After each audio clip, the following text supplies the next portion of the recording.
প্রিয় ভাই বোনেরা, আপনারা নিশ্চয়ই পত্র পত্রিকায় দেখেছেন এই মুহূর্তে একটি রাজনৈতিক দল যেই স্বৈরাচার পালিয়ে গিয়েছে সেই স্বৈরাচারের মুখের ভাষা ব্যবহার করছে বিএনপির বিরুদ্ধে।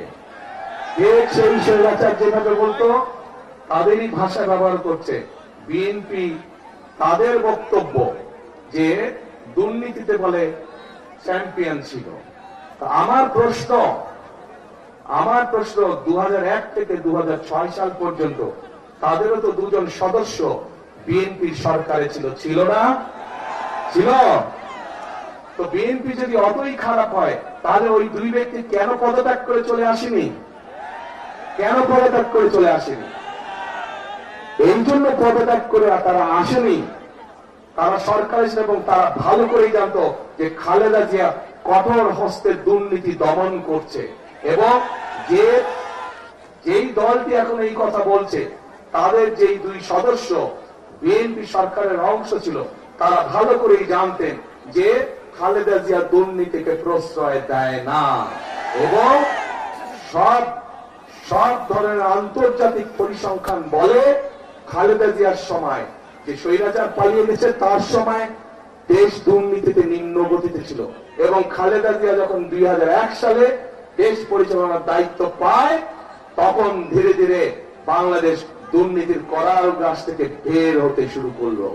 এবং যেই দল এই কথা বিএনপিকে এইভাবে দোষারোপ করে তাদের দুই সদস্যের প্রথম দিন থেকে শেষ দিন পর্যন্ত সরকারে থাকাই প্রমাণ করে যে নিজেরাই নিজেদের মানুষ সম্পর্কে কত বড় মিথ্যে কথা তারা বলছে। প্রিয় ভাই বোনেরা, আমরা চাই নেত্রকোনা সহ শেরপুর সহ বিভিন্ন জায়গায় মাদক সমস্যা রয়েছে। আমরা এই মাদক সমস্যার সমাধান করতে চাই, কিন্তু মাদক সমস্যার সমাধান করতে হলে কিভাবে করবেন? আপনি কিভাবে করবেন? মাদক সমস্যার সমাধানের একটি কঠিন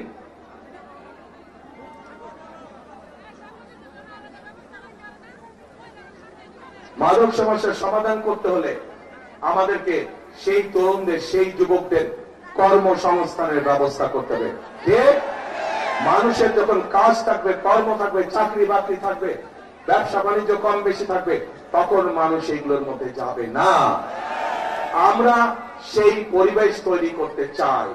আমরা চাই দেশে আমরা চাই ভোকেশনাল ইনস্টিটিউশন বেশি করে আমরা তৈরি করব, যাতে করে আমরা আমাদের তরুণ সদস্যদেরকে, যুব সমাজের সদস্যদেরকে আমরা বিভিন্ন রকম ট্রেনিং দিব, যেই ট্রেনিং এর বিনিময়ে তারা বিদেশে যেমন যেতে পারবে একইভাবে তারা দেশে তাদের কর্মসংস্থান তৈরি করতে পারবে।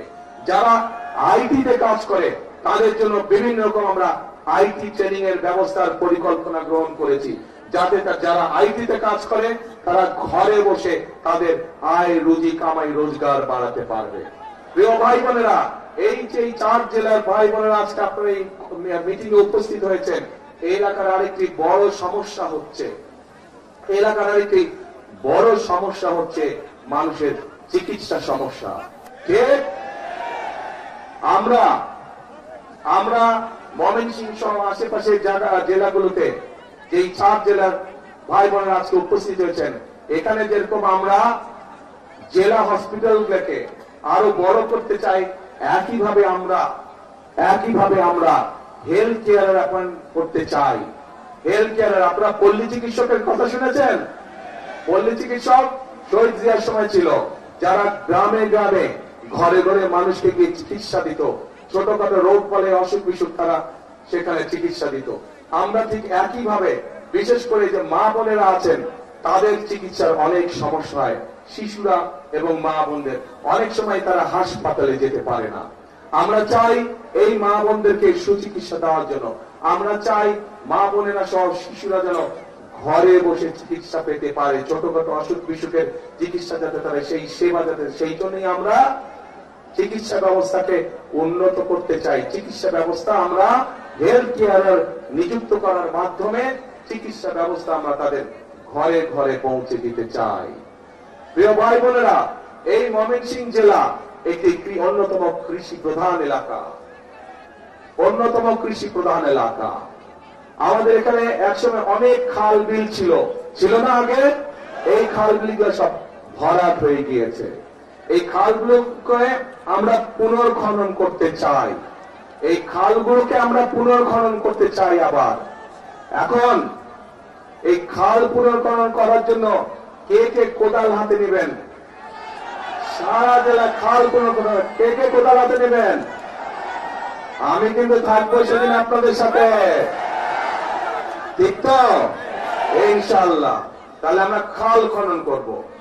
এখন প্রিয় ভাই বোনেরা, এই যে সংক্ষেপে আপনাদের সামনে আমি কতগুলো কথা বললাম, আপনারা কি মনে করেন যদি এই কাজগুলো করতে আমরা কম বেশি সক্ষম হই, ইনশাআল্লাহ 12 তারিখে আপনারা ধানের শীষে ভোট দেওয়ার দিয়ে জয়যুক্ত করলে, ইনশাআল্লাহ 12 তারিখে বিএনপি সরকার গঠন করলে, এই যে যেই কথাগুলো আপনাদের বললাম, ফ্যামিলি কার্ডের কথা বললাম, কৃষক কার্ডের কথা বললাম, স্বাস্থ্যের কথা বললাম, শিক্ষার কথা বললাম, তরুণ বেকারদের মাদক সমস্যা দূর করার জন্য কর্মসংস্থান ব্যবস্থার কথা বললাম, এই কাজগুলো যদি করা হয়, আপনারা কি মনে করেন এই যে কথাগুলো বললাম, এই কাজগুলো যদি আমরা করতে সক্ষম হই, তাহলে কি আপনারা মনে করেন আপনারা সহ সমগ্র দেশের মানুষ উপকৃত হবে? কে কে মনে করেন উপকৃত হবে? সবাই মনে করেন? তাহলে আপনারা কি চান আমরা এই কাজটা করি? এই কাজগুলো করে কারা কারা চান যে বিএনপি এই কাজগুলো করুক? এই কাজগুলো কথা বললাম, সবাই চান? ঠিক আছে, ধন্যবাদ। এবার আমার একটা জিজ্ঞাসা আপনাদের কাছে। আপনারা তো এতক্ষণ আমাকে জিজ্ঞাসা করলেন যে ভাই ধানের শীষে তো ভোট দিব, কিন্তু বিএনপি কি করবে আমাদের জন্য? এটাই তো আপনাদের জিজ্ঞাসা ছিল আমার কাছে, তাই না? আমি তো বললাম বিএনপি ইনশাআল্লাহ সরকার গঠন করলে আমরা কি কি করব বললাম না এতক্ষণ? সংক্ষেপে বলছি, আরো অনেক কাজ আছে, আরো অনেক কাজ করবো আমরা ইনশাআল্লাহ, তবে সংক্ষেপে বললাম আপনাদের কাছে। এখন আমার একটা জিজ্ঞাসা আছে আপনাদের কাছে। আপনারা যে বললেন এই কাজগুলো করলে আপনাদের উপকার হবে, কিন্তু তার আগে তো ভাই আপনাদেরকে একটা কাজ করতে হবে। কি সেই কাজটা বলেন তো? শুনি না, শুনি না। 12 তারিখে ধানের শীষকে জয়যুক্ত করতে হবে। এই 24 জন দাঁড়ান তো, ওখানে দাঁড়ান, 24 জন দাঁড়ান, এখানে ওখানেই দাঁড়ান, আপনার ওখানেই দাঁড়ান, লাইন করে দাঁড়ান, ধাক্কাধাক্কি করুন, লাইন করুন, লাইন করুন।